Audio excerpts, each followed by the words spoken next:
Hello students, आज हम class 12 chapter number 1 संबंध और फलन के अगले लेक्चर में आते हैं। कल हमने बताया था कि संबंध क्या होता है और सममित, स्वतुल्य और संक्रामक संबंध क्या होते हैं, इसके बारे में बताया था। और अगर ये तीनों संबंध किसी एक संबंध में तीनों सेटिस्फाई करते हैं, यानी स्वतुल्य भी हो, सममित भी हो, संक्रामक भी हो, तो उसको हम तुल्यता संबंध कहते हैं। ठीक है, ये हमने बताया था। और ये भी बताया था कि स्वतुल्य संबंध के लिए अगर कोई ए, स्मॉल ए कैपिटल ए में बिलोंग कर रहा है तो ए कॉमा ए जो होगा वो आर में बिलोंग करेगा। ठीक, स्वतुल्य के लिए बताया था। सममित के लिए हमने बताया था कि अगर x comma y belong to R implies that yx also belong to r, यानी अगर x y बिलोंग कर रहा है r में तो yx भी r में बिलोंग करना चाहिए, तभी वो क्या कहलाएगा, सममित कहलाएगा। और संक्रामक के लिए हमने बताया था ab belong to r and bc belong to r implies that ac also belong to r, यानी ab बिलोंग कर रहा हो, bc बिलोंग कर रहा हो तो ac भी बिलोंग करेगा r में, तो वो क्या हो जाता है, संक्रामक हो जाता है। ठीक, आज हम इन्हीं परिभाषाओं पे आधारित क्वेश्चनों को सॉल्व करेंगे। ठीक है, तो देखते हैं क्वेश्चन क्या है। निर्धारित कीजिए क्या निम्नलिखित संबंधों में प्रत्येक स्वतुल्य, सममित और संक्रामक है। ये यहाँ पे कुछ पार्ट दिए गए हैं क्वेश्चन के और हमें दिखाना है, डिफाइंड है संबंध कैसे डिफाइंड है, ये दिखाया गया है और हमें बताना है कि स्वतुल्य है, सममित है, संक्रामक है कि नहीं है। ठीक है, प्रत्येक के बारे में हमें ये बताना है कि स्वतुल्य है, सममित है, संक्रामक है कि नहीं है। ठीक है, तो आते हैं पहले पार्ट में। पहले पार्ट में कह रहा है समुच्चय ए की जो वैल्यू है वो दी हुई है 1 2 3 13 14, ये ए की वैल्यू दी हुई है। में संबंध आर इस प्रकार परिभाषित है। आर कैसे परिभाषित है, x comma y such that 3x minus y equal to 0, ये r इस तरह डिफाइंड है। ठीक है, 3x minus Y equal to क्या आना चाहिए, 0 आना चाहिए और a की वैल्यू 1 से लेके 14 तक है। ठीक, हमें बताना है कि ये जो संबंध r हमने लिखा है ये स्वतुल्य है, सममित है कि नहीं है, संक्रामक है कि नहीं है। तो पहले हम देखते हैं r होगा क्या। जैसे देखो लिखा है 3x minus Y equal to 0, या y इक्वल टू क्या लिख सकते हैं, 3x। ये देखो यहाँ क्या लिखा है 3x minus Y equal to 0, यानी y इक्वल टू क्या हो जाएगा 3x। यानी जो पहला अवयव होगा, ऑर्डर पेयर अगर हम लिखेंगे तो जो पहला अवयव होगा वो दूसरे का क्या होगा, दूसरा अवयव होगा वो पहले का क्या होगा, 3 गुना होगा। जो दूसरा अवयव होगा वो पहले का क्या होगा, 3 गुना। तो देखते हैं क्या क्या आएगा। ठीक, अगर मान लो r, देखो यहाँ a की वैल्यू ये है, a क्रॉस a है, r क्या है, a क्रॉस a, यानी x और y क्या है, a से ही a के ही एलिमेंट है। ठीक, तो अगर हमने x इक्वल टू 1 लिया, अगर x इक्वल टू 1 लिया तो y क्या आ जाएगा, 3 आ जाएगा। अगर x इक्वल टू 2 लिया तो y क्या आ जाएगा, 6 आ जाएगा। x इक्वल टू 3 लिया तो y कितना आ जाएगा, 9 आ जाएगा। और अगर x इक्वल टू 4 लिया तो y कितना आ जाएगा, 12 आ जाएगा। और अगर x इक्वल टू 5 लिया तो y कितना आ जाएगा, 15। लेकिन 15 इसमें है नहीं, x y जो है वो a में होने चाहिए, लेकिन ये 15 जो है वो a में नहीं होगा, तो कुल ये एलिमेंट आ जाएगा। ठीक है, r जो आपका डिफाइंड होगा, r x कामा y है, 3x minus Y equal to 0 ये दिया है, तो वहां से r ये आएगा 13 26 39 44 412 ये। अब हमको ये बताना है कि ये स्वतुल्य है कि नहीं। स्वतुल्य के लिए हमने बताया था कि अगर कोई भी एलिमेंट a में बिलोंग कर रहा है, जैसे यहाँ देखो 1 बिलोंग कर रहा है a में, ठीक, 1 क्या है, a में बिलोंग कर रहा है, तो यहाँ 1 1 होना चाहिए, लेकिन 1 1 नहीं है, ये है, यहाँ पे 1 नहीं है, तो यहाँ लिखेंगे क्योंकि 1 belong to a implies that 1 comma 1 not belong to r। अगर a में बिलोंग कर रहा है कोई भी एलिमेंट तो 1 1, अगर x यहाँ बिलोंग कर रहा है तो x कॉमा x किस में होना चाहिए, r में होना चाहिए, तभी स्वतुल्य कहलाएगा। लेकिन यहाँ पे क्या है, 1 तो a में है लेकिन 1 1 r में नहीं है। Therefore इसलिए आर स्वतुल्य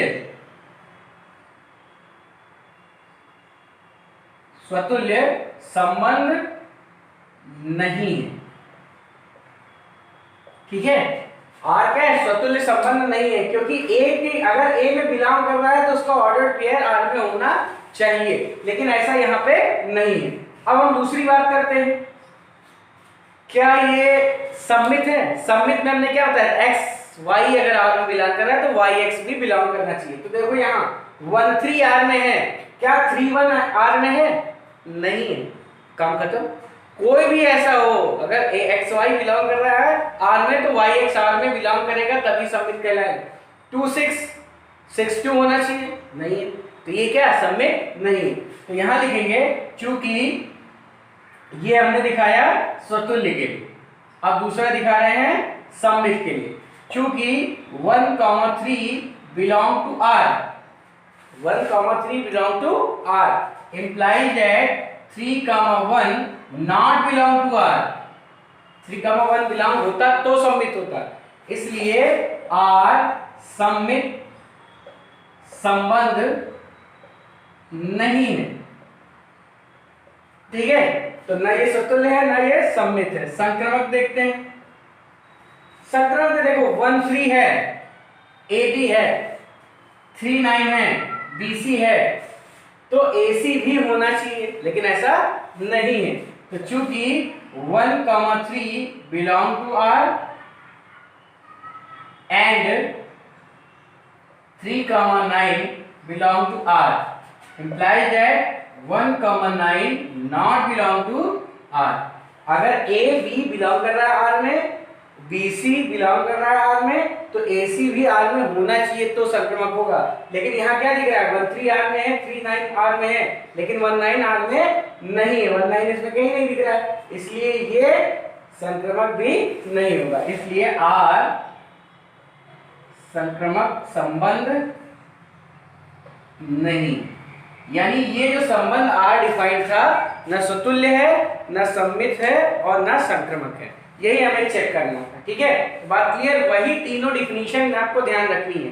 अगर एक्स वाई है तो वाई एक्स भी होना चाहिए, ए बी है, बी सी है तो ए सी भी होना चाहिए संक्रमक के लिए, और अगर ए में कोई एलिमेंट बिलोंग कर रहा है तो उसका ऑर्डर पेयर यानी 1 1, अगर 1 बिलोंग कर रहा है तो 1 1, ए बिलोंग कर रहा है तो ए आर में हो तो वो क्या होगा, स्वतुल्य होगा। ठीक है, अब आते हैं दूसरे क्वेश्चन पे, इसी के सेकंड पार्ट पे। सब में हमको यही देखना है कि कौन स्वतुल्य है, कौन सममित है, कौन संक्रमक है।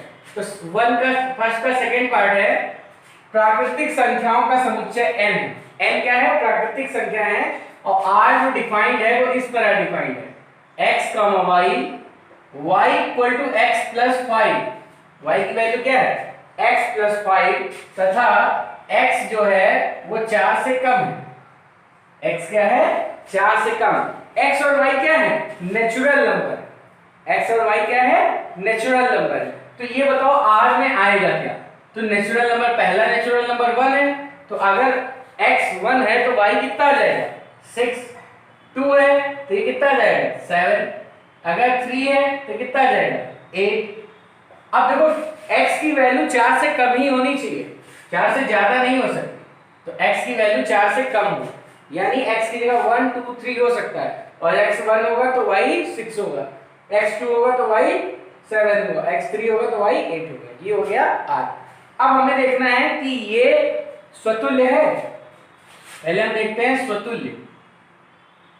तो स्वतुल्य के लिए अगर 1 a में बिलोंग कर रहा है, यानी नेचुरल नंबर है 1, ठीक है, तो क्या 1 1 r में है, नहीं, तो चूंकि 1 belong to natural number implies that 1 1 not belong to r। r में बिलोंग कर रहा है 1 1 नहीं कर रहा है, ठीक। एक भी अगर ऐसा है जो बिलोंग नहीं कर रहा है, जैसे अगर कोई भी एलिमेंट हो n का, इसमें अगर ऑर्डर पेयर उसका 1 1 या 2 2 3 3 नहीं मिल रहा है, अगर 1 1 मिलता 2 2 मिलता 3 3 मिलता 4 4 ना मिलता तो भी हम कह देते, ठीक है। तो कोई अगर नहीं दिखाना है तो कोई एक एग्जांपल ऐसा दे दो जो कंडीशन को सेटिस्फाई नहीं कर रहा, तो इससे पता चल जाएगा कि वो स्वतुल्य नहीं। इसलिए R स्वतुल्य संबंध नहीं। आर क्या है? स्वतुल्य संबंध नहीं। अब दूसरी देखते हैं, सममित। सममित है कि नहीं है? ये संबंध जो है सममित है कि नहीं? तो 1 6 है, क्या 6 1 है इसमें? नहीं, तो सममित नहीं। कोई भी एक ऐसा मिल जाए जिसका रिवर्स मतलब उल्टा उसमें ना हो तो वो क्या होगा? सममित नहीं होगा। तो चूंकि 1 6 belong to R implies that 6 1 not belong to R, therefore R सममित संबंध नहीं। ठीक है, ये सममित संबंधी नहीं होगा। अब आते हैं संक्रमक की बात करते हैं। तो देखो 1 6 है, 6 के साथ कोई है ही नहीं। ठीक है, 1 6 है, 6 के साथ कुछ है ही नहीं। ठीक है, या 2 7 है, 7 के साथ कुछ है ही नहीं। 3 8 है तो 8 के साथ कुछ है ही नहीं। ठीक है, तो इसको ऐसे लिखेंगे, क्योंकि 1 6 belong to R belong and 6, अगर यहां 6 होगा तो ये क्या हो जाएगा? 11। 6 11 not belong to R implies that 1 6 और 6 11 तो 1 11, तो 1 11 भी इसमें नहीं आना। 1 11 not belong to R, therefore R संक्रमक संबंध नहीं है। संक्रमक संबंध के लिए AB हो और BC हो और AC भी हो। ठीक है, तो यहाँ AB मिल रहा है, BC है ही नहीं, और BC नहीं है तो AC होगा ही नहीं। ठीक है, तो हमने लिखा दिया कि AB है, BC नहीं है, और इम्प्लाइज दैट AC भी नहीं है। ठीक है, तो ऐसा अगर ऐसा नहीं है इसलिए संक्रमक संबंध नहीं है। ठीक, अब आते हैं तीसरे पार्ट पे। देख लीजिए आप लोग, समझ लीजिए क्या करना था। आर जो डिफाइन होता है उस हिसाब से पहले आप बना लिया कीजिए, अगर बन जाए। ठीक है, कि आर में क्या क्या अवयव होंगे। तीसरा है, तीसरे में दिया है ए दिया है 1 2 3 4 5 6, ये ए दिया है। में और आर कैसे डिफाइंड है? आर डिफाइंड है x, y भाज्य है x से। y जो है वो x से भाज्य है, द्वारा परिभाषित है। ठीक, तो अब बताओ R में क्या आएगा? A क्रॉस A में से वो संबंध जो इसको सेटिस्फाई करे, y जो हो वो x से विभाज्य हो। ठीक है, तो 2 जो है वो 1 से, 1 जो है वो 1 से कटेगा, 1 जो है वो 2 से, 2 होगा विभाज्य 1 से, 3 होगा विभाज्य 1 से, 4 होगा विभाज्य 1 से, 5 होगा विभाज्य 1 से, और 6 होगा विभाज्य 1 से, 2 होगा विभाज्य 2 से, 2 होगा विभाज्य 4 से। ठीक है, 4 होगा विभाज्य 2 से, और 6 होगा विभाज्य 2 से, 3 होगा विभाज्य 3 से, और 6 होगा विभाज्य 3 से। इसी तरह 4 विभाज्य होगा 4 से, और 5 विभाज्य होगा 5 से, और 6 विभाज्य होगा 6 से। फिर से समझ लेते हैं, जो सेकंड एलिमेंट है वो पहले से विभाजित होना चाहिए। सेकंड एलिमेंट जो है वो पहले से विभाजित होना चाहिए। सेकंड एलिमेंट पहले से विभाजित है, 2 से विभाजित है, 4 से विभाजित है, 6 से विभाजित है। अब हमने यहाँ पे देखो 6 5 2 5 नहीं लिखा, क्योंकि 5 जो है 2 से विभाजित नहीं है। 1 क्रॉस 1 में 2, 5 भी आता है, लेकिन यहाँ क्यों नहीं लिखा? क्योंकि इसको सेटिस्फाई नहीं करता। 5 2 से विभाज्य है नहीं, पॉइंट में आने लगता। ठीक, ऐसे ही 4 3 से विभाज्य है नहीं, 3 4 भी आता 1 क्रॉस A में, लेकिन R में नहीं आएगा। R में ऐसे एलिमेंट आएंगे जिसका जो दूसरा अवयव हो पहले से क्या हो? विभाज्य। ठीक, तो ये आ गया आपका R। अब देखते हैं कंडीशन, स्वतुल्य। स्वतुल्य चेक करते हैं कि है कि नहीं है। देखो स्वतुल्य देखने के लिए A में 1 है तो R में 1 1 होना चाहिए, देखो दिख रहा है। A में 2 है तो R में 2 2 होना चाहिए, है। A में 3 है तो R में 3 3 होना चाहिए, है। A में 4 है तो R में 4 4 होना चाहिए, यहाँ 4 4 भी है। A में 5 है तो यहाँ 5 5 भी होना चाहिए R में। A में 6 है तो यहाँ 6 6 भी होना चाहिए। तो देखो A में जितने भी एलिमेंट हैं अगर 1 है तो 1 1 आर में है, अगर ए में 2 है तो आर में 2 2 है, ए में अगर 3 है तो आर में 3 3 है। इस तरह ए के सारे एलिमेंट के लिए हमको मिल रहा है। तो यहां पे लिख सकते हैं for every A belong to capital A implies that A belong to R. मतलब हर एक के एलिमेंट के लिए यहां आर में उसको ऑर्डर्ड पेयर है, ठीक है। इसलिए आर स्वतुल्य संबंध है, ठीक। बात क्लियर। अब दूसरा आते हैं सममित, चेक करते हैं कि सममित है कि नहीं। सममित देखो 1 1 है तो इसका उल्टा इसमें है, 1 2 है तो 2 1 है, 1 2 है तो 2 1 कहीं दिख रहा है? नहीं दिख रहा है। 1 3 है तो 3 1 दिख रहा है? नहीं। अगर 4 2 से कट रहा है तो क्या 2 4 से कटेगा? नहीं कटेगा। क्यों? क्योंकि पॉइंट में आने लगे। 4 2 से डिवाइड होता है लेकिन 2 4 से डिवाइड नहीं होता, ठीक। तो इसलिए ये सममित नहीं होगा। तो यहां लिख सकते हैं चूंकि 1 2 belong to R implies that 2 1 not belong to R। एक एग्जांपल से भी दे सकते हैं या ये भी लिख सकते हैं, यदि x y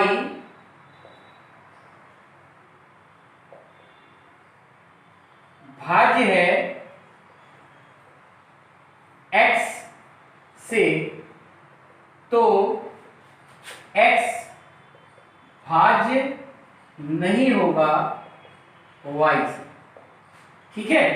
मतलब अगर x y है तो y x नहीं होगा। क्यों? क्योंकि कंडीशन y भाज्य है x से, तो क्या x भाज्य होगा y से? नहीं होगा। इसलिए ये क्या होगा? सममित नहीं होगा।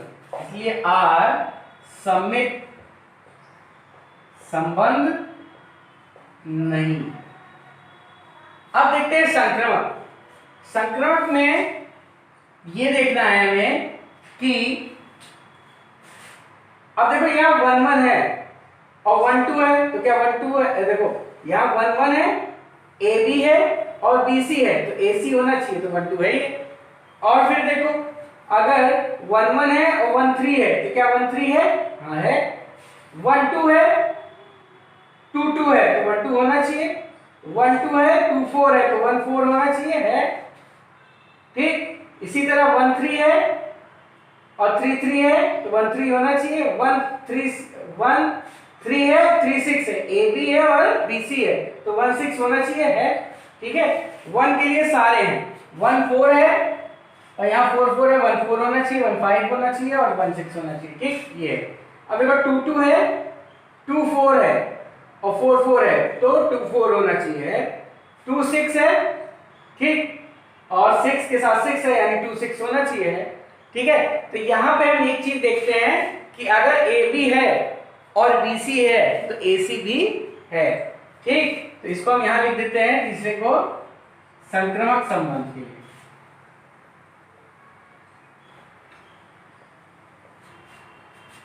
For every A B C belong to A, अगर ए बी सी ए में बिलोंग कर रहा है, A B belong to R and B C belong to R implies that AC also belong to R, ठीक है। अगर ए बी आर में है, बी सी आर में है, सारे ए बी सी के लिए हमने देख लिया, ठीक है। अगर ए बी आर में है, बी सी आर में है, तो ए सी भी आर में होगा। इसलिए आर संक्रमक संबंध है, ठीक है। तो हमें कोई जरूरी नहीं कि तीनों मिल जाए और कोई जरूरी नहीं कि कभी कभी सतुल्य मिलेगा सममित नहीं मिलेगा, कभी सममित मिल सकता है सतुल्य नहीं मिलेगा, कभी संक्रमक मिल जाएगा दोनों नहीं मिलेगा, कभी तीनों मिल सकता है, ठीक है। तो यही हमें चेक करने थे, ठीक। अब आते हैं फोर्थ पार्ट पे।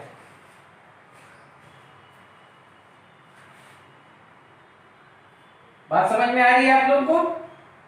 थोड़ा सा लिखना रहता है इसमें, कोई गुणा भाग और ये सब कैलकुलेशन नहीं करना है, सिर्फ हमको लॉजिक समझना है और उसको लिख देना, ठीक है। लिखने का ढंग आप लोग अपने आप देखिए एग्जाम्पल में कैसे लिखा है, इन सबसे आप सीख सकते हैं, ठीक है। चौथा, समस्त पूर्णांकों के समुच्चय z में, z की बात हो रही है, और r कैसे डिफाइंड है, x का y, x माइनस y एक पूर्णांक है। x किसमें है, z में है, y किसमें है, z में है, x माइनस y क्या है, पूर्णांक है। r इस तरह डिफाइंड है कि x माइनस y क्या हो, पूर्णांक हो, ठीक, तभी r में आएगा। अगर इन दोनों को घटाने पे पूर्णांक नहीं आ रहा है तो नहीं आएगा, ठीक।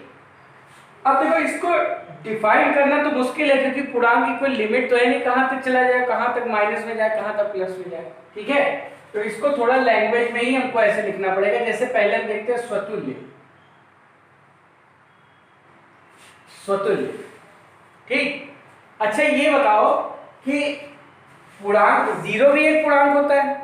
अगर मान लो x जो है वो z में बिलोंग कर रहा है, x किसमें बिलोंग कर रहा है, z में, ठीक है। तो x माइनस x क्या होगा, जीरो होगा। x माइनस x क्या होगा, जीरो होगा। x कोई पूर्णांक है अगर, ठीक है, तो x माइनस x क्या होगा, जीरो, जो कि एक पूर्णांक है। जीरो भी एक क्या होता है, पूर्णांक होता है। इसका मतलब x, अब देखो x माइनस x एक पूर्णांक होगा नहीं होगा, इसका मतलब x comma x, x y, देखो x माइनस y एक पूर्णांक है, और यहाँ पे x माइनस x पूर्णांक है, इसका मतलब x कामा x किसमें बिलोंग करेगा, r में। Therefore यह implies that x comma x belong to r। अगर x z में है तो x कामा x r में आएगा। क्यों, क्योंकि अगर 3 है तो 3 माइनस 3 इसमें आएगा, क्यों, क्योंकि पूर्णांक आएगा उसका अंत तक, ठीक। 4 अगर इसमें है z में, तो ये 4 माइनस 4 यानी 0, ये इसमें आ जाएगा, नहीं आ जाएगा, 4 कामा 4 आएगा, नहीं आएगा, क्योंकि इसको सेटिस्फाई कर रहा है, ठीक है। तो अगर कोई z x में है, x माइनस x 0 होगा, जो कि एक पूर्णांक है, इसलिए अगर x कामा y पूर्णांक है तो x कामा y लिखते थे, और x माइनस x है तो इसको x कामा x लिखेंगे, यानी वो r में होगा। इसलिए r स्वतुल्य संबंध है। अब आते हैं सममित में। देखो x y बिलोंग कर रहा है r में, ये मान लेते हैं, माना x y, कोई भी x y है वो r में बिलोंग कर रहा है, माना x y बिलोंग कर रहा है r में। तो अगर x y r में है तो x माइनस y क्या होगा, x माइनस y एक पूर्णांक होगा, होगा कि नहीं होगा, बोलो। अगर x y r में है तो x माइनस y क्या होगा, पूर्णांक होगा, तभी पूर्णांक वाले ही आएंगे जिनका अंतर पूर्णांक। अच्छा माइनस कॉमन ले लो, y माइनस x एक पूर्णांक होगा, बोलो। अगर x माइनस y पूर्णांक है तो माइनस कॉमन ले लिया तो भी पूर्णांक होगा। अच्छा अगर ये पूर्णांक है तो क्या ये पूर्णांक होगा,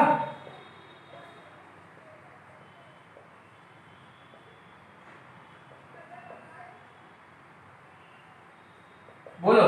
अगर 3 माइनस 4 पूर्णांक है तो क्या 4 माइनस 3 पूर्णांक नहीं है, ये भी तो पूर्णांक, ठीक है।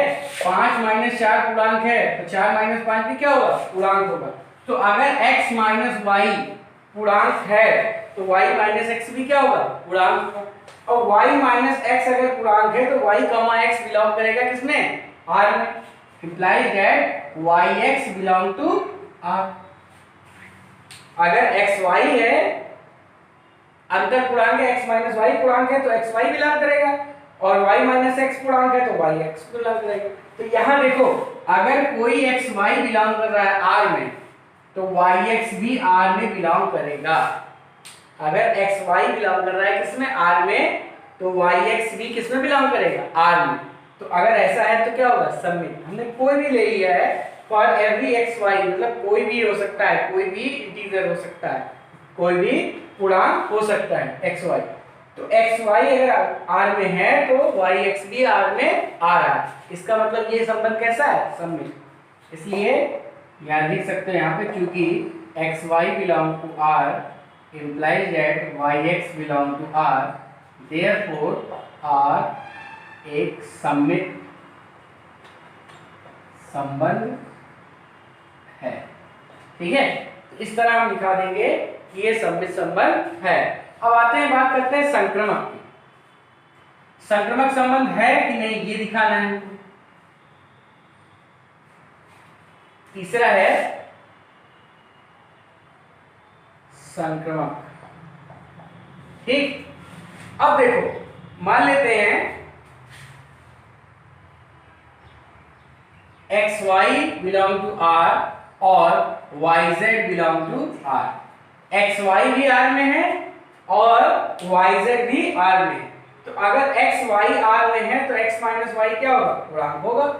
Implies that x minus y व वाई माइनस जेड पूर्णांक होंगे, होंगे कि नहीं होंगे। अगर एक्स वाई बिलोंग कर रहा है इसका मतलब एक्स माइनस वाई एक पूर्णांक है, और वाई जेड अगर बिलोंग कर रहा है इसका मतलब वाई जेड भी क्या है, पूर्णांक है। ठीक, अब हमको दिखाना क्या है कि एक्स जेड भी इसमें बिलोंग करेगा, यानी एक्स माइनस जेड भी पूर्णांक होना चाहिए। ठीक है, तो एक्स माइनस जेड लेते हैं। अब हमने क्या किया, वाई जोड़ दिया, वाई घटा दिया, वाई घटा दिया, वाई जोड़ दिया, कोई फर्क पड़ेगा नहीं। यानी इसको ऐसे लिख सकते हैं एक्स माइनस वाई और वाई माइनस जेड। ये क्या है, पूर्णांक, ये क्या है, पूर्णांक, और ये क्या है, पूर्णांक। तो जो इसका आंसर आएगा वो क्या आएगा, पूर्णांक में पूर्णांक को जोड़ो तो क्या आता है, ये अभी हमने बताया क्या है, पूर्णांक है, और ये क्या है, पूर्णांक है। तो पूर्णांक और दो पूर्णांकों को अगर जोड़ोगे तो क्या है, पूर्णांक ही है, क्योंकि एक पूर्णांक है। ठीक है, यानी x माइनस जेड क्या है, इक्वल टू पूर्णांक। अगर ये x माइनस जेड पूर्णांक है इसका मतलब x कॉमा जेड आर में बिलोंग करे। ठीक है,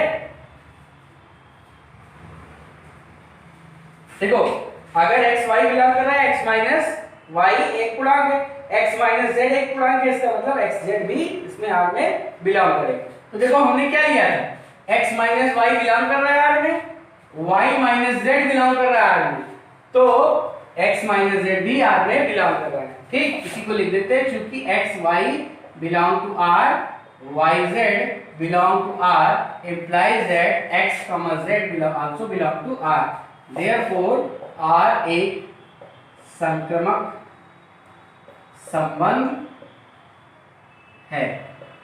ठीक है, तो यहां हमने देखा कि जो R डिफाइन था वो क्या है, सममित भी है, स्वतुल्य भी है और संक्रमक भी है। तो हम ये कह सकते हैं कि R एक तुल्यता संबंध। ठीक, तो चूंकि R स्वतुल्य संबंध, सममित संबंध व संक्रमक संबंध है, इसलिए R तुल्यता